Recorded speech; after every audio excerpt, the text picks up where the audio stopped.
السلام على أشرف الأنبياء والمرسلين وعلى آله وصحبه أجمعين اما بعد درود پاک نظرانہ پیش کیجیے اللهم صل على سيدنا ومولانا محمد معدن الجود والكرم وآله وصحبه وبارك وسلم۔ امام سیوطی رحمۃ اللہ تعالی علیہ کی کتاب شرح الصدور میں سے 48واں باب ہر تکلیف دہ بات سے میت کو اذیت پہنچنے کے سلسلے میں روایت جو ذکر فرمائی ہیں وہ آپ کے سامنے پیش کی جائے گی۔ سیدنا عقبۃ بن عامر رضی اللہ تعالی عنہ فرماتے ہیں کہ کسی مسلمان کی قبر پر چلنے سے زیادہ مجھے یہ پسند ہے کہ میں انگاروں یا تلوار کی دھار پر چلوں یہاں تک کہ میرے پیر زخمی ہو جائیں، اور میرے لیے قبرستان میں رفع حاجت کرنا بازار میں لوگوں کے سامنے قضاء حاجت کرنے کے برابر ہے۔ حضرت سلیمان ابن عطر رضی اللہ تعالی عنہ ایک مرتبہ قبرستان سے گزر رہے تھے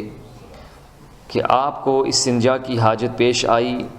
کسی نے کہا کہ یہاں قبرستان میں ہی کر لیجئے۔ فرمایا سبحان اللہ، میں جیسے زندوں سے حیا کرتا ہوں ویسے ہی مردوں سے بھی کرتا ہوں۔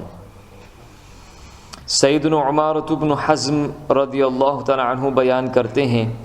کہ حضور نبی پاک صلی اللہ تعالی علیہ وآلہ وسلم نے مجھے ایک قبر پر بیٹھے دیکھا تو ارشاد فرمایا، یا صاحب القبر انزل من القبر لا تؤذی صاحب القبر ولا یؤذیک، اے قبر پر بیٹھنے والے قبر سے نیچے اتر، نہ تو قبر والے کو تکلیف پہنچا نہ قبر والا تجھے تکلیف میں ڈالے۔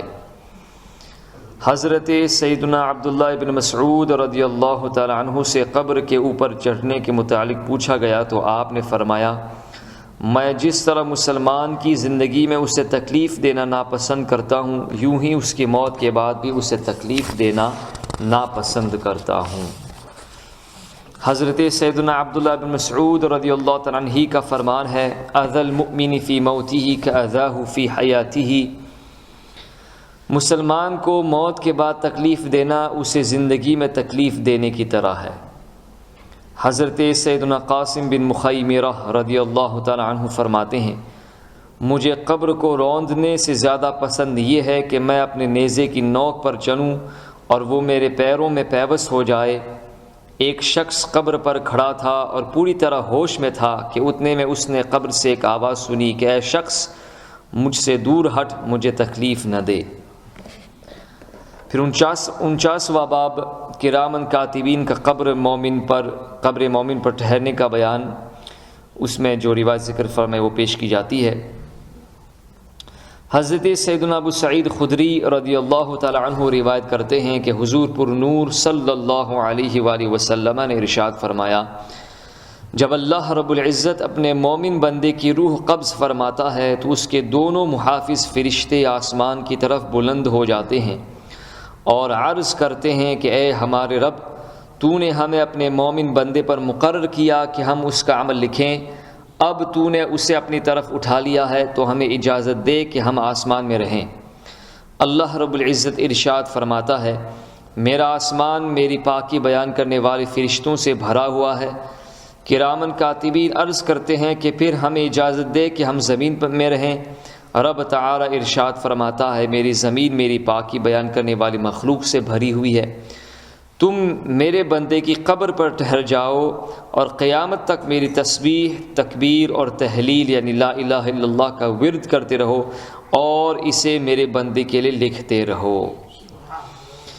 یہی روایت امیر المؤمنین حضرت سیدنا ابوبکر صدیق رضی اللہ تعالیٰ عنہ سے مروی، مگر اس میں اتنا زائد ہے کہ جب کافر مرتا ہے اور اس پر مقرر فرشتے آسمان کی طرف بلند ہوتے ہیں تو انہیں حکم ہوتا ہے کہ اس کافر کی قبر کی طرف لوٹ جاؤ اور اس پر لعنت کرتے رہو۔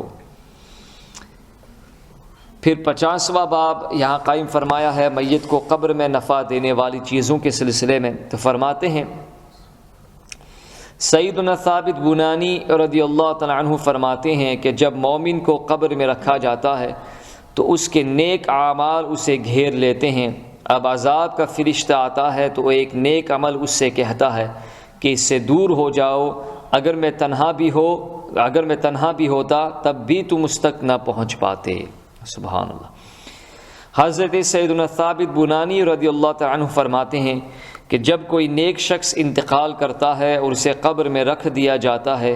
تو اس کے لیے ایک جنتی بچھونا بچھا کر کہا جاتا ہے کہ ٹھنڈی آنکھیں لیے خوشی خوشی سو جا،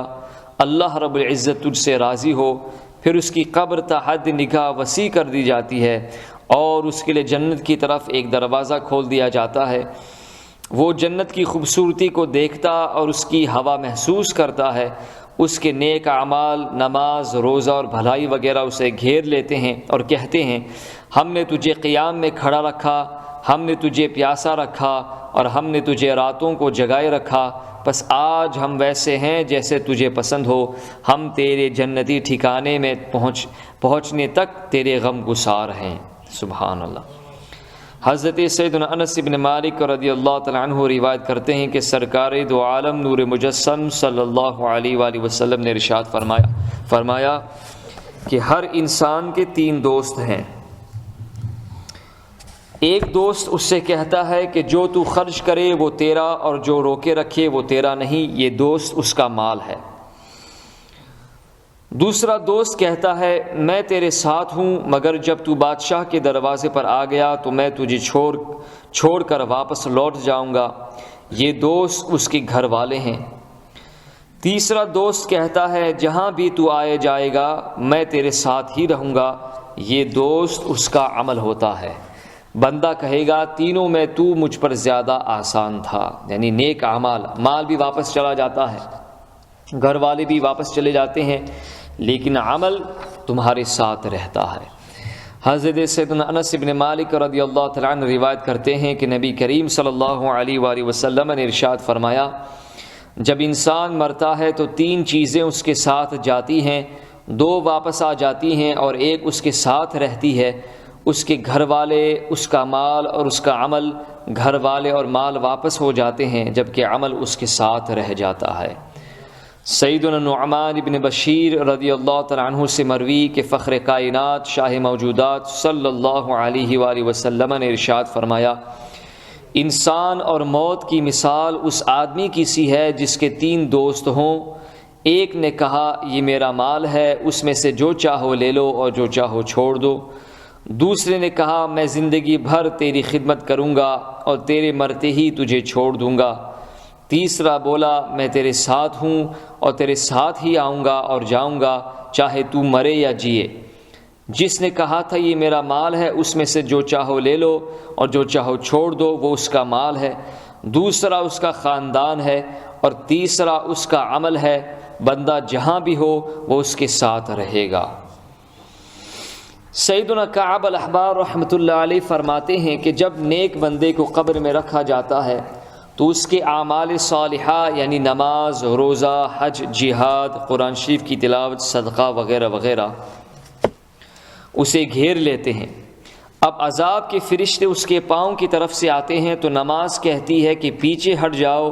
اس تک پہنچنے کے لیے تمہیں کوئی راستہ نہیں ملنے والا۔ یہ میرے ساتھ اللہ رب العزت کے لیے طویل قیام کیا کرتا تھا۔ اب وہ سر کی جانب سے آتے ہیں تو روزہ کہتا ہے یہاں بھی تمہارے لیے کوئی راستہ نہیں، اس نے دنیا میں اللہ رب العزت کے لیے خود کو بہت پیاسا رکھا ہے۔ اب وہ دھڑ کی طرف سے آتے ہیں تو حج اور جہاد کہتے ہیں کہ اس سے دور ہو جاؤ، اس نے اللہ رب العزت کے لیے حج اور جہاد کر کے اپنی جان کو کمزور کیا اور بدن کو تھکا دیا تھا، تمہارے لیے یہاں کوئی راہ نہیں ہے۔ اب وہ ہاتھوں کی جانب سے آتے ہیں تو صدقہ کہتا ہے کہ میرے ساتھی کی طرف مت بڑھنا، اس نے ان ہاتھوں سے اللہ رب العزت کی رضا کے لیے بہت صدقہ کیا ہے، لہٰذا تمہارے لیے یہاں کوئی راستہ نہیں ہے۔ پھر اس مرنے والے سے کہا جاتا ہے کہ تجھے مبارک ہو، تو زندگی اور موت دونوں میں پاکیزہ رہا۔ اب رحمت کے فرشتے اس کے پاس آتے ہیں اور اس کے لیے جنتی بستر لگاتے ہیں، قبر کو حد نگاہ تک وسیع کر دیا جاتا ہے اور جنتی قندیل روشن کر دی جاتی ہے جس کی روشنی میں وہ قیامت تک رہے گا۔ سبحان اللہ۔ آخر حدیث شریف حضرت سیدنا یزید ابن ابی منصور رحمۃ اللہ علیہ فرماتے ہیں کہ ایک گناہگار شخص کثرت سے قرآن شریف کی تلاوت کیا کرتا تھا، جب اس کی موت کا وقت قریب آیا تو عذاب کی فرشتے اس کی روح لینے آئے تو قرآن پاک نکل کر سامنے آ گیا اور کہنے لگا اے میرے رب مجھے اسی میں رہنے دے جس میں تو نے مجھے ٹھہرایا تھا۔ اللہ رب العزت ارشاد فرماتا ہے قرآن کے لیے اس کا مسکن چھوڑ دو، یعنی قرآن ہمیشہ اس کا ساتھ رہتا ہے۔